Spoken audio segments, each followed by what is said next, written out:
हाँ तो मेरे प्यारे बच्चों, आज हम class 10th pre board exam 2026 के सामाजिक विज्ञान के प्री बोर्ड का पेपर सॉल्व करने वाले हैं।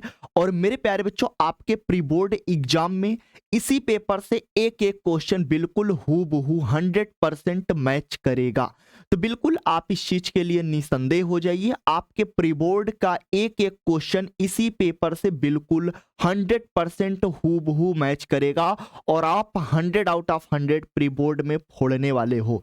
तो बिल्कुल मेरे प्यारे बच्चों, क्लास को शुरू से अंत तक देखिएगा, पूरा हम इसका सॉल्यूशन करने वाले हैं और आपको 100 आउट ऑफ 100 लाने से कोई नहीं रोक सकता। तो मेरे प्यारे बच्चों, आइए समय को ना बर्बाद करते हुए हम एक एक क्वेश्चन को बड़े आराम से कॉन्सेप्ट के साथ समझते हैं। तो सबसे पहले बात कर लेते हैं, जो हमारे पास पेपर है वो पेपर का कोड है 825 BAS। मेरे प्यारे बच्चों, पेपर का कोड है 825 BAS। तो ये बात ध्यान दीजिएगा। तो सबसे पहले आपको यहाँ पे अनुक्रमांक लिखना है और फिर आपको अपना नाम लिखना है। और ये हमारे पास सामाजिक विज्ञान के प्री बोर्ड का पेपर है और एक एक क्वेश्चन यहाँ से आपका बिल्कुल मैच करेगा। मेरे प्यारे बच्चों, इस पेपर के जितने भी क्वेश्चंस थे उसको हमने टाइप करके स्लाइड पे रखा है। बिल्कुल भाई, ठीक है। तो आइए बढ़ते हैं क्वेश्चंस की तरफ। तो इस प्री बोर्ड पेपर का पहला क्वेश्चन आपके सामने है, फ्रांसीसी क्रांति कब हुई? मेरे प्यारे बच्चों, 1788, 1789, 1600, 1787। तो याद रखिएगा मेरे प्यारे बच्चों, फ्रांसीसी जो क्रांति आपके पास हुई थी वो 1789 में हुई थी। कब हुई थी? 1789 में। और एक बात याद रखिएगा, 1789 से 1799 तक हुआ था। कब हुआ था मेरे प्यारे बच्चों? 1799 तक, ठीक है। तो इसका ऑप्शन नंबर बी हमारे पास बिल्कुल क्या हो जाएगा? राइट। फ्रांसीसी क्रांति कब हुई थी? 1789 में। एक एक क्वेश्चन मेरे प्यारे बच्चों रट लो, रट लो, रट लो, क्योंकि 100% यही क्वेश्चन बिल्कुल मेरे प्यारे बच्चों आपके प्री बोर्ड में आएगा। 100% यही पेपर प्री बोर्ड में आएगा। बिल्कुल भाई, चलो आगे बढ़ते हैं। जर्मनी के एकीकरण का जनक कौन था? Napoleon, Hitler, Bismarck, Mussolini? मेरे प्यारे बच्चों, ऑप्शन नंबर आपका सी बिल्कुल राइट हो जाएगा, बिस्मार्क। बिस्मार्क का मेरे प्यारे बच्चों पूरा नाम था ऑटो वान बिस्मार्क। क्या था? ऑटो वान बिस्मार्क। याद रखिएगा इस चीज को। और ये क्वेश्चन आपके प्री बोर्ड में बिल्कुल आने वाला है, आने वाला है, आएगा 100% भाई, ठीक है। अगला, भारत का पहला लौह इस्पात संयंत्र कहां स्थापित किया गया था? कानपुर, मुंबई, जमशेदपुर, अहमदाबाद? तो मेरे प्यारे बच्चों, जो पहला लौह इस्पात उद्योग लगाया गया था वो जमशेदपुर में लगाया गया था। जमशेदपुर कहाँ है आपका मेरे प्यारे बच्चों? याद रखिएगा, ये झारखंड में है। कहां पर है? झारखंड में है, ठीक है। तो ऑप्शन नंबर सी बिल्कुल राइट हो जाएगा, ठीक है। बड़े आराम से एक एक क्वेश्चन को आपको समझते चलना, गलती बिल्कुल भी नहीं करनी है, क्योंकि आपको 100 आउट ऑफ 100 लेकर आना है, ठीक है भाई। चलो बच्चों, अगला क्वेश्चन है, अंतरराष्ट्रीय विश्व बैंक की स्थापना कब हुई? यहां पर है 1945, 1994, 1992, 1944। तो ऑप्शन नंबर मेरे प्यारे बच्चों डी याद रखिएगा, 1944 में हुई थी। कहां पर हुई थी? 1944 में हुई थी, ठीक है। सन आपको याद रखना। अगला बढ़ता है, विश्व आर्थिक मंदी कब आई? मेरे प्यारे बच्चों, विश्व आर्थिक मंदी कब आई? पहला ऑप्शन है 1920 में, दूसरा है 1929, तीसरा है 1992, चौथा है 1944। क्या है? 1944। तो बच्चों याद रखिएगा, ये आर्थिक मंदी विश्व 1929 में आई। और कब तक चली मेरे प्यारे बच्चों? तो याद रखिएगा, ये 1930 तक चली। कब तक चली? 1930 तक चली। इस बात को भी याद रखोगे। सेम टू सेम यही क्वेश्चन आपके प्री बोर्ड में आने वाला है, ठीक है भाई। चलो आगे बढ़ते हैं अगले प्रश्न की तरफ। अगला है, कॉर्न लॉ किस देश से संबंधित है? मेरे प्यारे बच्चों, कॉर्न लॉ किस देश से संबंधित है? पहला है जर्मनी, दूसरा है संयुक्त राष्ट्र अमेरिका, तीसरा है फ्रांस, चौथा है ब्रिटेन। तो मेरे प्यारे बच्चों, ये आपका ऑप्शन नंबर डी बिल्कुल राइट हो जाएगा। कॉर्न लॉ आपका ब्रिटेन से संबंधित है। किससे मेरे प्यारे बच्चों? ब्रिटेन से। तो बिल्कुल श्योर रहिए, ये हूबहू क्वेश्चंस आपके प्री बोर्ड में आएगा मेरे प्यारे बच्चों, ठीक है। बिल्कुल आगे बढ़ते हैं। अगला क्वेश्चन हिंदी है। हिंदी क्या है मेरे प्यारे बच्चों? पहला क्वेश्चन है, पहला ऑप्शन है राज्य भाषा, दूसरा है राष्ट्रभाषा, तीसरा है राजभाषा, चौथा है क्षेत्रीय भाषा। आप लोग बहुत अच्छे से जानते हो कि क्षेत्रीय भाषा जो आपके ग्रामीण अंचल में बोली जाती है कुछ इलाके में सीमित रहती है। राजभाषा मेरे प्यारे बच्चों जो आपकी हिंदी है उसका ऑप्शन नंबर क्या हो जाएगा, सी बिल्कुल राइट हो जाएगा।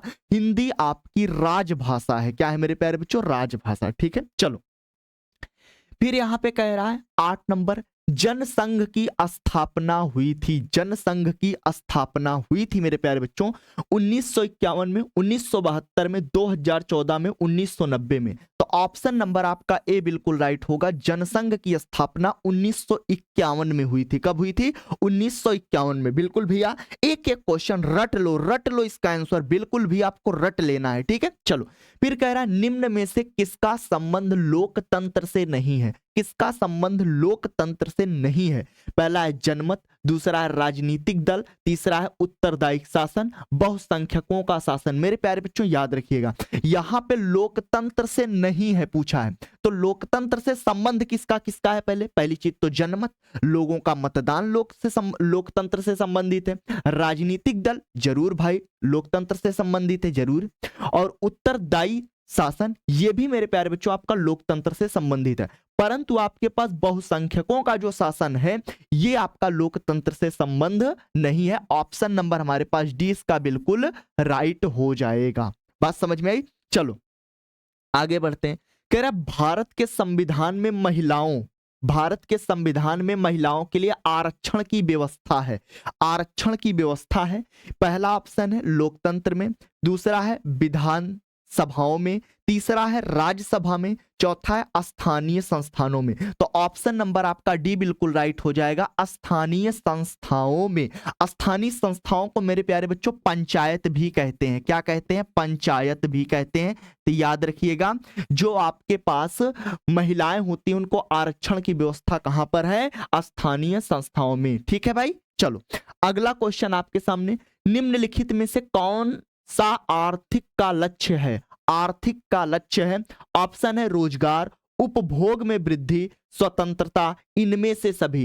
रोजगार, उपभोग में वृद्धि, स्वतंत्रता, ये तीनों मेरे प्यारे बच्चों आर्थिक का क्या होता है, लक्ष्य होता है। यानी ऑप्शन नंबर डी हमारे पास बिल्कुल करेक्ट हो जाएगा। बिल्कुल रट लो मेरे प्यारे बच्चों क्योंकि एक एक क्वेश्चन यही आपके प्री बोर्ड में आने वाला है। प्री बोर्ड 2026 में आने वाला है। ठीक है, चलो आगे बढ़ते हैं। तृतीय क्षेत्र का व्यवसाय है। तृतीय क्षेत्र का व्यवसाय, यहां पर मेरे प्यारे बच्चों ऑप्शन नंबर ए बिल्कुल राइट हो जाएगा। बैंकिंग तृतीय क्षेत्र का व्यवसाय है। कौन से क्षेत्र का, तृतीय। अब बात आ गई मेरे प्यारे बच्चों ये पशुपालन किस क्षेत्र का है, तो इसको भी आप याद रखिएगा ये आपका प्राथमिक होता है। क्या होता है मेरे प्यारे बच्चों, ये आपका प्राथमिक का है। ठीक है, ये आपका प्राथमिक का है। कार के कल पुर्जे का निर्माण ये किस क्षेत्र का व्यवसाय है, तो इसको आप द्वितीयक बोलते हो। क्या बोलते हो मेरे प्यारे बच्चों, ये द्वितीयक क्षेत्र का है। और आपके पास कपास का बुनना ये भी हमारे पास क्या है मेरे प्यारे बच्चों, प्राथमिक है। क्या है, प्राथमिक क्षेत्र का व्यवसाय है। ये प्राथमिक क्षेत्र का व्यवसाय है। क्लियर है, चलो भाई आगे बढ़ते हैं। ऑप्शन 13 नंबर, निम्नलिखित में से कौन सा औपचारिक साख को नियंत्रित करता है। औपचारिक साख को कौन नियंत्रित करता है, पहला आरबीआई, दूसरा वित्त मंत्री, तीसरा कर्जदार, इनमें से कोई नहीं। तो ऑप्शन नंबर हमारा ए बिल्कुल राइट हो जाएगा। आरबीआई जो होता है वो औपचारिक साख को नियंत्रित करता है। रट लो मेरे प्यारे बच्चों बिल्कुल। ठीक है, चलो निम्नलिखित में से कौन अंतरराष्ट्रीय बाजार का अवरोधक है। अंतरराष्ट्रीय बाजार का अवरोधक कौन है, अवरोध कौन उत्पन्न करता है। आयात कर, घरेलू व्यापार का संरक्षण, ए व बी दोनों, इनमें से कोई। तो याद रखिएगा मेरे प्यारे बच्चों ऑप्शन नंबर ए बिल्कुल राइट हो जाएगा। आयात कर जो होता है वो अंतरराष्ट्रीय बाजार का क्या है, अवरोधक है। ठीक है भाई, आयात कर। चलो बिल्कुल भैया, उपभोक्ता के शोषण का एक रूप है। उपभोक्ता के शोषण का एक रूप है मिलावटी वस्तु। भाई आप मिलावटी वस्तु अगर किसी को बेच रहे हो तो भाई आप उपभोक्ता का शोषण कर रहे हो। ठीक है, अनुचित कीमत लेना, भाई अगर आप किसी को कोई वस्तु बेच रहे हो तो उसकी उचित कीमत ना लेकर आप अनुचित कीमत ले रहे हो, ये भी भाई उपभोक्ता का शोषण है। कम वजन तौलना, भाई बाजार जाते हो दुकानदार से 1 किलो चीनी मांग रहे हो वो आपको 900 ग्राम ही दे रहा है, तो ये भी तो उपभोक्ता का शोषण है। इनमें से सभी, तो ऑप्शन नंबर आपका डी बिल्कुल राइट हो जाएगा। ये आपके तीनों बिल्कुल राइट हैं, यानी ऑप्शन नंबर 4 बिल्कुल करेक्ट हो जाएगा। ठीक है, चलो आगे देखो, संपूर्ण उत्तरी मैदान बना है, यानी भारत का संपूर्ण उत्तरी मैदान की अगर हम बात किया जाए, ठीक है, तो वो किससे बना है मेरे प्यारे बच्चों? जलोढ़ मृदा, काली मृदा से, लेटराइट मृदा से, मरुस्थलीय मृदा से। तो ऑप्शन नंबर आपका ए बिल्कुल राइट हो जाएगा, जलोढ़ मृदा से बना है, ठीक है। आगे बढ़ते हैं, अगला प्रश्न, निम्नलिखित में से कौन वन संसाधनों के सिकुड़ने का कारण नहीं है? सिकुड़ने का कारण नहीं है, कारण नहीं है, अच्छे से समझिएगा। कृषि क्षेत्र में वृद्धि, भाई कृषि क्षेत्र में जब आप वृद्धि करोगे तो वहां पे वन सिकुड़ते हैं, भाई वनों की कटाई करोगे तभी तो कृषि क्षेत्र में वृद्धि करोगे। वाणिज्य वानिकी में वृद्धि, भाई इसमें भी जब आप वृद्धि करोगे तो आपका वन क्या होगा? सिकुड़ेगा। तीसरा है खनन प्रक्रियाओं में वृद्धि, ये भी आपका हो जाएगा, भाई आप वृद्धि करोगे इसकी तो वहां पे वन क्या होगा? सिकुड़ेगा।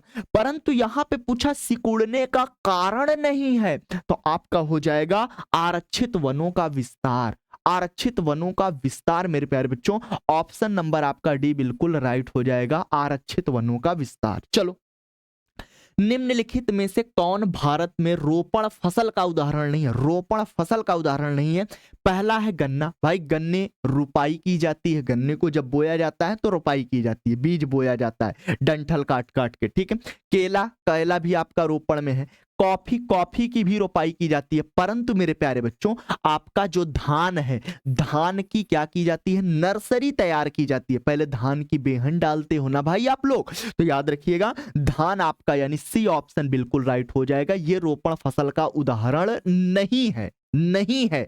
100% आने वाले क्वेश्चन से मेरे प्यारे बच्चों, स्वर्णिम चतुर्भुज योजना संबंधित है। स्वर्णिम चतुर्भुज योजना जो है मेरे प्यारे बच्चों, ना वो स्वर्ण खनन से संबंधित है, वो महाराज मार्ग विकास से भी नहीं संबंधित। एक मिनट मेरे प्यारे बच्चों, महाराज राजमार्ग होगा यहाँ पे मेरे प्यारे बच्चों, ये महाराज होगा। यहाँ पे थोड़ा सा ध्यान दीजिएगा मेरे प्यारे बच्चों, यहाँ पे आपका महाराज होगा, इसको अलग कर लेना। तो महाराज मार्ग विकास से, ये आपका ऑप्शन नंबर बिल्कुल डी आपका करेक्ट हो जाएगा। रेल परिवहन के विकास से भी नहीं संबंधित है, बाघों के संरक्षण से भी नहीं संबंधित है, आपका ऑप्शन नंबर बी हो जाएगा। ये राजमार्ग से संबंधित है, कौन? स्वर्णिम चतुर्भुज योजना, ठीक है भाई। चलो, तो ये आपके हुए 20 क्वेश्चन। आगे बढ़ते हैं, अब बात करेंगे 9 नंबर क्वेश्चन। 9 नंबर क्वेश्चन में मेरे प्यारे बच्चों मानचित्र आपका आता है, और ये मानचित्र में हूबहू यही क्वेश्चंस आपके पेपर में आने वाला है। हूबहू यही क्वेश्चंस आपके पेपर में आने वाले हैं, ठीक है। चलो, पहला क्वेश्चन क्या कह रहा है? निम्नलिखित स्थानों को भारत में दिए गए रेखा चित्र में डॉट चिन्ह द्वारा नाम सहित दर्शाइए, नाम सहित दर्शाइए, और इस चिन्ह का उपयोग करना है। बिल्कुल भाई, ठीक है।